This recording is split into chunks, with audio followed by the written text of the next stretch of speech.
Hey everyone, back in action here. And of course it's been like a year and a half or so since I've uploaded anything. Can you be quiet? And so I'm working on the off-road Audi. I haven't been doing a lot, just when the money comes and when the time comes. It does have a rear axle in place. Nothing's really finalized. You can see we got some tack welds holding the leaf springs in. I got my lift blocks on top of the leaf springs, just like, the way they go. In the front, I just got a tire sitting here for sweet aesthetic. And we've got a Dodge front axle sitting in here. It's a Dana 44. And I'm actually changing out this Dana 44 for a different Dana 44. I'm gonna do a heavy duty Dana 44 out of a late 70s Ford F-250.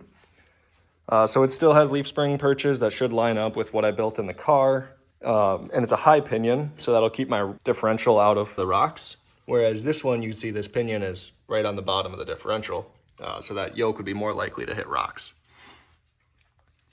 So what I've got to do is a Ford differential is going to be over on the driver's side, whereas my Dodge differential is on the passenger side here.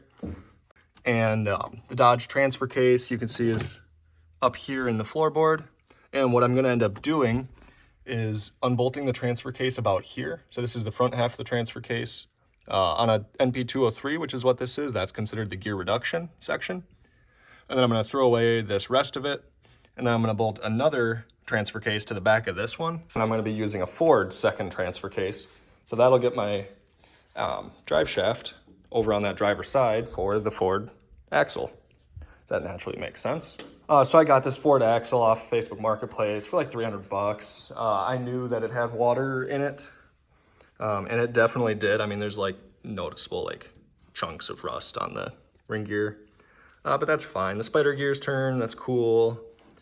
The bearings were all kind of stuck when it was in the case. So I sprayed some WD-40 on them, got them so they move. And now I've just packed them with grease, and we're gonna reassemble just packed with grease.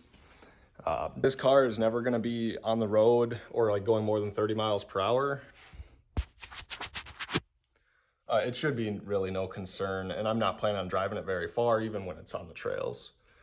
Or at least until I know how this differential is gonna hold up. Here we've got a Dodge 318 sitting in here. So that's like one of the smaller, small blocks that they make. And then I'm running an automatic transmission connected to it. The interior, none of my Audi gauges are going to work, but what I've kind of started with is getting to the basics over here. And then I also am gonna add like a tack and trans temp, and I'm probably just gonna drill holes directly through that instrument cluster and just mount them in front of the instrument cluster. That's how we do it. What else? I mean, essentially, I've entirely changed the route that I was going to do with this build. The original plan was like stock Audi suspension and make it rear wheel drive with a big block, and I've basically entirely thrown that idea away. Another thing that I haven't mentioned is this is a power steering ram. So rather than having a physical link between the steering of the vehicle and the axle, this makes it so the only connection is going to be hydraulic lines. So the hydraulic lines are going to go into the ram there and there. And then this is the orbital valve, is what it's commonly called. So basically it gets hydraulic fluid pressure from a pump, and then it controls the hydraulic flow down to that steering ram. I do have the steering shafts grafted together. So I've got it coming out of the firewall there in the factory location. And then I've got this section with an extra U-joint on it connected up to this orbital. I've got the mount pretty much made for it. It's ready to weld in place. I just have not yet, because I want to make sure that my hydraulic lines route nicely before I secure that down. But yeah, I mean, that's pretty much what I've been doing for the last 12 months. If you want to see more of it, good, because this is what you're going to be seeing if I even upload any more. So this is your only option. Maybe someday, if it drives, maybe I'll put some trail content on, but I mean, what are the odds it actually ends up driving, you know? All right, bye.